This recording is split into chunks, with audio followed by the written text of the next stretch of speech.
The night my mother stopped calling my name, I was standing in the kitchen, counting the seconds between the ticking clock and my own breathing, when I realized something in our house had shifted permanently. Not broken, shifted.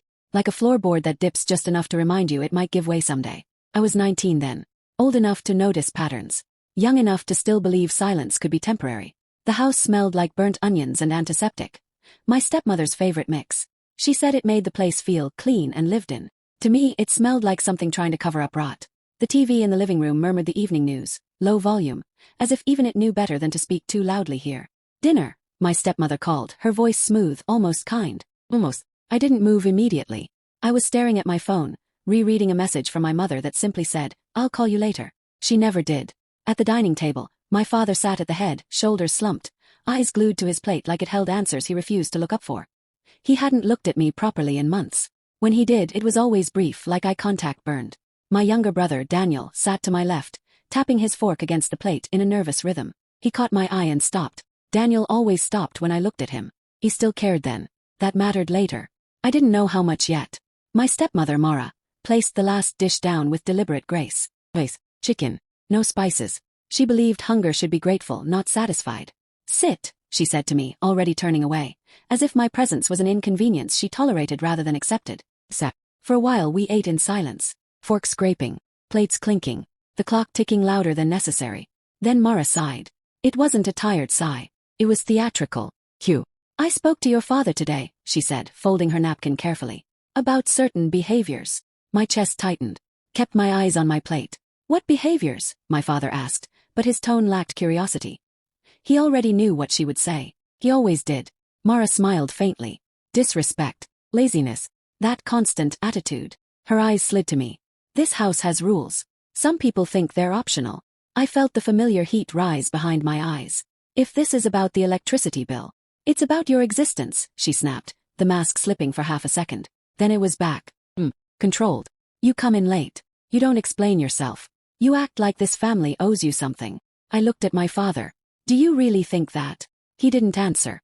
That silence, the way he stared at his plate, jaw tight, was worse than any insult she could throw. It told me exactly where I stood.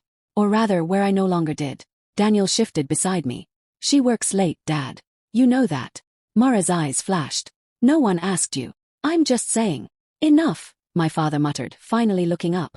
His eyes met mine for half a second before sliding away. "Let's not turn dinner into a fight." A laugh bubbled up in my chest, sharp and humorless. Dinner had been a fight for months. It just hadn't been declared yet. I pushed my plate away. "I'm not hungry." Mara's smile widened. "Good. Saves us money." That was the first time I noticed it, the way she said us like I was already excluded. I stood and walked down the hallway, my footsteps echoing louder than I intended. In my room, I closed the door gently. Too gently. I sat on the edge of my bed and pressed my palms into my thighs, grounding myself in the familiar ache. From the other side of the wall, I could hear them talking again. Low voices. My name slipping in and out of sentences like something distasteful. "She's becoming a problem," Mara said. "She's my daughter," my father replied, but it sounded rehearsed. Then act like it before she ruins everything." I didn't hear his response. That night, I lay awake staring at the ceiling, replaying memories I hadn't realized were evidence until then. The way Mara always corrected me in front of guests. The way my father started canceling our weekend breakfasts. The way my mother's calls grew shorter, then irregular, then nothing. I told myself it was stress. Adulthood. Life. I told myself a lot of things. A week later, my bank card declined at the grocery store. I stood there, mortified, while the cashier cleared her throat and the line behind me grew restless. When I checked my account, it was empty. Not low. Me. Called my father immediately. "What?" he said, distracted. "My account. The one you helped me open. The money's gone." There was a pause. "Too long." "Mara thought it would be better if we handled finances centrally," he said. "You're living here. It's only fair." "Fair?" My voice cracked. "That was my savings. You should have talked to us before assuming things." Assuming. As if money just disappeared on its own. That night, I confronted Mara in the kitchen. My hands were shaking. I hated that she could see it. "You took my money." She didn't deny it. She wiped the counter slowly, methodically. "You owe this household. Consider it rent. Consider it education. You had no right." She leaned in, close enough that I could smell her perfume, something floral and sharp. "I have every right. And if you keep pushing, you'll find out how little protection you actually have here." For the first time, fear settled deep in my bones. Not the loud kind. The quiet kind that tells you the ground beneath you isn't solid anymore. I went back to my room and locked the door. Called my mother. Straight to voicemail. I didn't cry. I didn't scream. I just lay there, staring at the ceiling again, realizing something terrifyingly simple. They were rearranging my life without asking. And my father was letting them. Outside my door, footsteps paused. Someone stood there, listening. Then Mara's voice, low and deliberate, slipped through the crack beneath the door. We need to talk tomorrow. About your future. I held my breath until the footsteps moved away. Because somehow I already knew. Whatever she meant by future didn't include me choosing it. The next morning, the house woke before I did. I knew because the silence had changed. It wasn't the sleepy, neutral quiet of early hours. It was purposeful. Doors opening softly. Cabinets closing without a sound. Voices low enough to pretend I wasn't part of the conversation, but loud enough that they wanted me to hear fragments. I lay still in bed, staring at the pale crack of light on the ceiling, listening. Can't keep dragging this out, Mara said. My father replied, but his voice was too muffled to catch the words. That was becoming a pattern. He spoke like a man trying not to be overheard by his own conscience. Check my phone. No missed calls. No messages. Still nothing from my mother. I got dressed slowly, choosing neutral clothes. Nothing that looked defiant, nothing that looked apologetic. I had learned that either could be used against me. When I stepped into the kitchen, Mara was already there, pouring coffee into my father's mug. She didn't offer me any. She never did anymore. Sit, she said, nodding toward the chair across from them. Daniel wasn't there. That alone made my stomach twist. He was usually glued to the kitchen in the mornings, hovering between us like a fragile buffer. His absence felt intentional. Sep. My father cleared his throat. We've been talking. I figured, I said. Mara shot me a warning look. There's no need for that tone. What tone? I asked quietly. I'm just sitting. She smiled thinly, the way people do when they're deciding how much damage they can justify.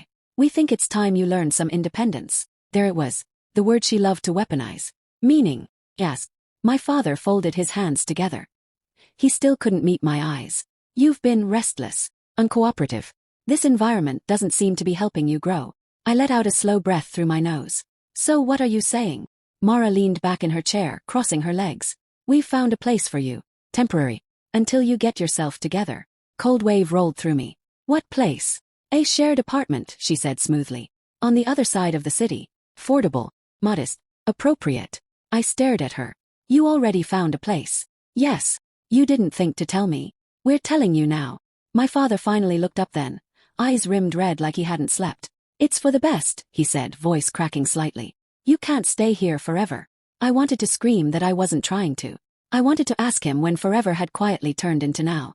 Instead, I asked the one question that mattered. How am I supposed to pay for it? Mara's gaze didn't waver. You'll figure it out. You're an adult. You took my money, I said. My voice shook despite my effort. You drained my account. She tilted her head. That money was never meant to make you comfortable. Comfort makes people entitled. I turned to my father. You let her take it. He swallowed. We needed it. For what? He hesitated. That hesitation said everything. For the house, Mara interjected quickly. For family expenses. I laughed then. I couldn't help it. Came out broken and sharp. So I pay rent and I still get kicked out? Watch your mouth, Mara snapped. No, I said, standing up. You watch yours. You've been erasing me piece by piece. And you're acting like this is some kind of favor. My father stood too, suddenly angry. Enough. This is happening whether you like it or not. The finality in his voice stunned me more than the words themselves. Not we'll talk. Not let's find a solution. Just this is happening. When? Yes. Mara checked her watch. 2 weeks. 2 weeks to dismantle my life. 2 weeks to disappear quietly. I left the kitchen without another word and went straight to Daniel's room. I knocked once and opened the door before he could answer. He was sitting on his bed, headphones around his neck, phone clenched in his hand like he'd been waiting for something bad. They're sending me away, I said. He looked up, eyes wide. I know. You know. They told me last night, he admitted, guilt flooding his face.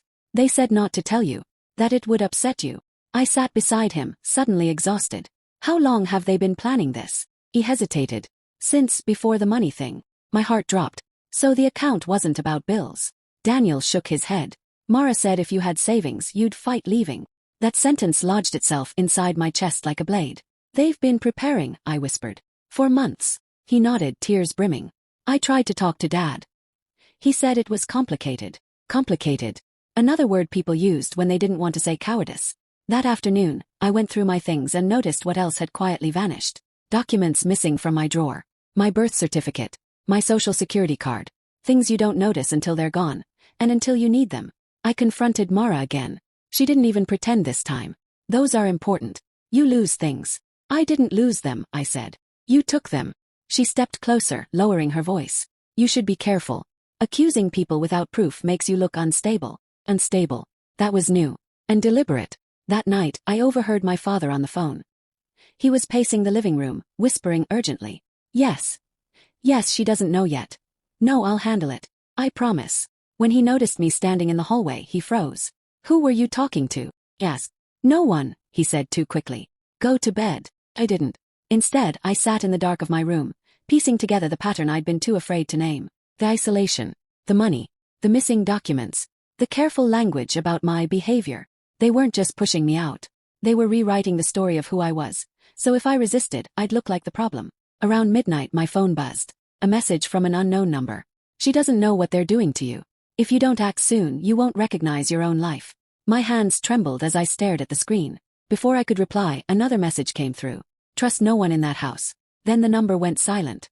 I sat there in the dark, heart pounding, realizing something terrifying and clarifying at the same time. This wasn't just betrayal anymore. It was a setup. And whatever they were planning next, they were already several steps ahead of me. I didn't sleep that night. Every time I closed my eyes, I saw my name being erased, scratched out, rewritten, spoken in voices that weren't mine. I replayed the anonymous message over and over, the words looping until they felt less like a warning and more like confirmation of something my body already knew. By morning, I had made a decision. I would stop reacting. I would watch. At breakfast, I played the role they expected. Quiet, polite, grateful even. I ate the bland eggs Mara placed in front of me and said thank you when she refilled my water glass, though my stomach churned with every bite. She noticed the change immediately. Her eyes lingered on me longer than usual, assessing. See, she said to my father, smiling. Much calmer today. My father nodded, relieved. That's good. Like a dog that had finally learned where it was allowed to sit. Kept my gaze down. Let them think I was folding. Let them relax. Daniel caught my eye briefly. Confusion etched across his face. I gave him a small nod. Not now. After breakfast, Mara announced she'd be running errands and left with my father. The house fell quiet except for the hum of the refrigerator and Daniel's restless pacing. They're lying to you, he said suddenly. I looked up from my phone. I know. He exhaled sharply. I heard something last night. I wasn't supposed to. Waited. They were talking about a letter, he said. Something official. Dad kept saying it was extreme, but Mara said it was necessary. My fingers tightened around the phone. What kind of letter? I don't know, he admitted. But she said it would protect the family. Protect. Another word soaked in poison. What else? Asked. Daniel hesitated. She told him that if you pushed back, people would believe her. That you've always been difficult. I felt a strange calm wash over me. Not relief. Clarity. She's building a case, I said quietly. For what? He asked. I didn't answer because the truth was forming slowly, like a bruise beneath the skin. That afternoon, I went through Mara's home office while she was gone. I hated myself for it, but desperation has a way of rearranging your morals. Her filing cabinet was locked. Course it was. But the desk drawer wasn't. Inside I found folders neatly labeled. Bills, insurance, school records, and one with my name on it. My hands shook as I opened it. Printed emails. List. Emotional volatility. Difficulty following rules. History of conflict at home. My breath came shallow. These weren't observations. They were accusations dressed up as concern. At the bottom of the stack was a printed email addressed to someone whose name I didn't recognize, but the domain was unmistakable. Social Services Agency. I stopped breathing. The email didn't outright accuse me of anything criminal. It was worse than that. Painted me as unstable, unpredictable, potential risk to myself, a liability. There were phrases highlighted in yellow. Young adult experiencing adjustment issues. Family environment no longer safe for continued cohabitation. Recommendation for supervised transition. Supervised. I backed away from the desk like it might explode. This wasn't just about kicking me out. They were laying the groundwork to control the narrative, so if I protested, if I exposed them, if I broke down, it would only validate the version of me they were creating. The front door opened. I barely made it back to my room before Mara's heels clicked down the hallway. That evening, she knocked on my door instead of barging in. Calculated courtesy. Can we talk? She asked. He nodded. She sat across from me on the bed, folding her hands in her lap. Her voice was soft, maternal. It almost fooled me. I worry about you, she said. You carry a lot of anger. I stared at the wall behind her. I'm angry because you took my money and my documents. She sighed sadly. See, that defensiveness.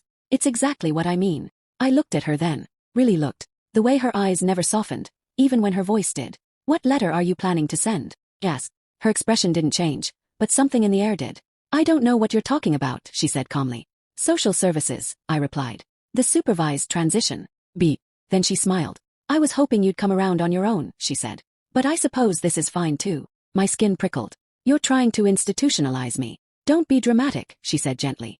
It's a support program. Temporary. For your own good. For your convenience, I shot back. She leaned closer. Listen to me carefully. People believe what makes sense to them. A struggling young woman. Izzy. A devoted stepmother trying to help. Even easier. My heart pounded. My father won't allow this. Her smile widened. He already has. The room felt smaller. Suffocating. You don't hate me, I said slowly. So why? Her eyes flickered just for a second. You remind him of someone he loved before me, she said. And I won't compete with ghosts. That was it. The truth, raw and ugly. She stood. Pack your things. We'll discuss details tomorrow. After she left, I locked the door and slid down to the floor, shaking. I wanted to cry, to scream, to break something, but fear held me still. My phone buzzed. Another message from the unknown number. She's done this before. My breath hitched. Different child. Same pattern. I typed back with trembling fingers. Who are you? 3 dots appeared. Then disappeared. Finally. Someone who didn't leave in time. I stared at the screen, heart racing, realizing I wasn't just fighting for my independence anymore. I was fighting against a system already tilted against me. Built by the people who knew me best. And the worst part. They were counting on my silence. Because if I spoke too loudly, I'd become exactly the version of me they needed me to be.